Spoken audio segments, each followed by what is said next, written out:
ብፁዓን አበው ሊቃነ ጳጳሳት፣ ሊቃውንተ ቤተ ክርስቲያን፣ አባቶቼ ካህናት፣ በወንድማችን በመምህር ዘላለም ወንድሙ ወልደ ሰማዕት ሽኝት ከስራ ፈቃድ ወስዳችሁ ጊዜያችሁን መስዋዕት አድርጋችሁ ለሽኝት የተሰበሰባችሁ ኦርቶዶክሳውያን እናቶች፣ አባቶች፣ ወንድሞች፣ እህቶች ሁላችሁ በእግዚአብሔር ሰላምታ እንደምን ቆያችሁ? አሜን። በዚህ ሰዓት ስለ መምህር ለመናገር አቅምም ጉልበትም ብርታትም አይኖርም። ነገር ግን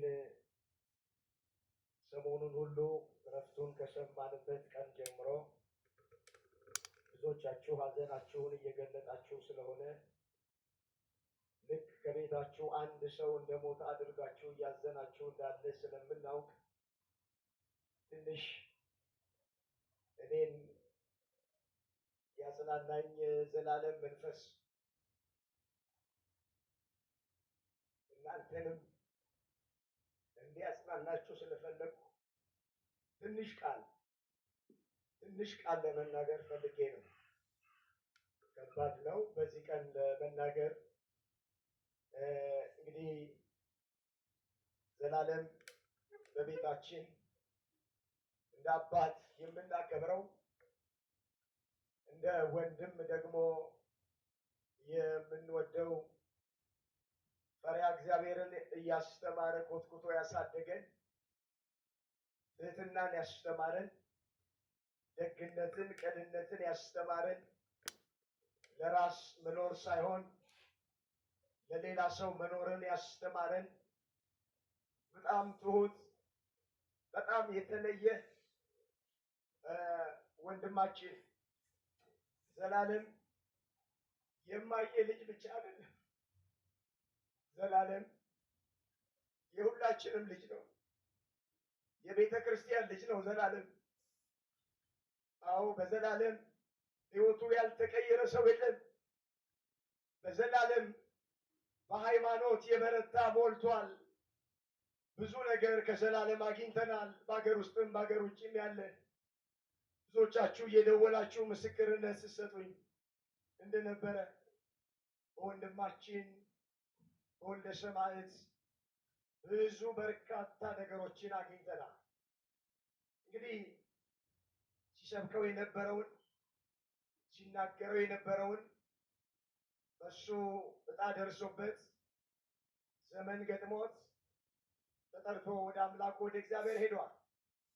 መጽሐፍ የሰው ዕድሜው የተወሰነ ነው፣ የወሩም ቁጥር ባንተ ዘንድ ነው፣ ማንም ሊተላለፍ የማይችለውን ዳርቻ አበጀህለት ተብሎ ተጽፏል።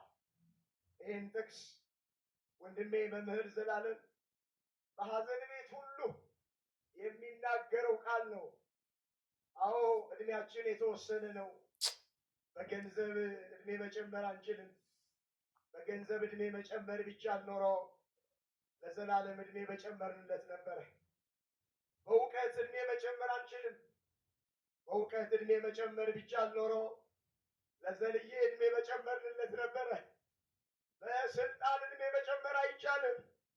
በስልጣን ዕድሜ መጨመር ቢቻል ኖሮ ለመምህር ዕድሜ መጨመርንለት ነበረ። ነገር ግን የተወሰነለት ዕድሜ 49 ስለሆነ ወንድሜ ዘላለም በ49 ዓመቱ ትቶን ሄደዋል። በዚህ ዘመን ዘላለም በዚህ ዘመን ቤተ ክርስቲያን ከውጭም ፈተና ባለባት በዚህ ዘመን መጽናናት በምንፈልግበት በዚህ ዘመን ኑሮ በከበደን በዚህ ዘመን ዘልዬ ወንድሜ የኔ መኩሪያ እንድታለቅሱ አይደለም ብታለቅሱም ችግር የለም። እስጢፋኖስ በሞተ ጊዜ ታላቅ ለቅሶ አለቀሱለት ተብሎ በመጽሐፍ ቅዱስ ተመዝግቧል። ግን ወዴት እንደሄደ ስለምናውቅ አድራሻውን ስለምናውቅ አናዝንም። እኛ ከሞት በኋላ ሕይወት አለን። ከመቃብር በኋላ ትንሣኤ አለን። ዘላለም ወደ እግዚአብሔር ለመሄድ ነው ያረፈው። ዛሬ ከእግዚአብሔር ጋር መኖር ከጀመረ 5ኛ ቀን ነው። አምላካችን እግዚአብሔር ወንድማችንን ነፍሱን ስለተቀበለልን እናመሰግነዋለን። አሜን። ነፍሱ ይረፍ አንልም፣ ነፍሱን ተቀበላት አንልም። ሙሉ ጊዜውን ለእግዚአብሔር የሰጠነው ያባከነው ጊዜ የለም። ወገኖቼ ከታሰሩት ሲጠይቅ፣ የተራቡትን ሲያጎርስ፣ የተጠሙትን ሲያጠጣ፣ የተቸገሩትን ሲረዳ ዘላለም ቤታችን ውስጥ አናገኘው። እናቴ ዘላለም ሁሌ እንደናፈቃት ነው። አታገኘውም ዘላለምን። ሁልጊዜ አገልግሎት፣ ሁልጊዜ እግዚአብሔር ይማር ሳልለው አጥነዋል። ነገ ይህን ክብር ስናይ፣ ይህን ሽንት ስናይ ደስ ብሎናል። እግዚአብሔር ያክብራችሁ። አንድ ቃል ተናግሬ መልእክቴን መጠቅለል እፈልጋለሁ። በሀገር አሜሪካ ያላችሁ ካህናት፣ ሊቃውንተ ቤተ ክርስቲያን ከተለያየ ስቴት መጣችሁ ልጃችንን ወንድማችንን በክብር የሸኛችሁልን ያኮራችሁልን እግዚአብሔር ያክብርልን። ብፁዓን ሊቃነ ጳጳሳት ሁሉ ነገር ትታችሁ አገልግሎታችሁን፣ ስራችሁን ትታችሁ ወንድማችንን ስለሸኛችሁ እጅግ እናመሰግናለን። የዘላለም ልጆች ኦርቶዶክሳውያን በሙሉ ይሄ ድምፅ የሚሰማችሁ ክብር ይግባችሁ። ባስቀረልን ወንጌል በሃይማኖት ጸንተን እንድንኖር አምላካችን እግዚአብሔር ሁላችንንም ይርዳ። አሜን። የሁላችንን መጨረሻ እግዚአብሔር ያሳምር።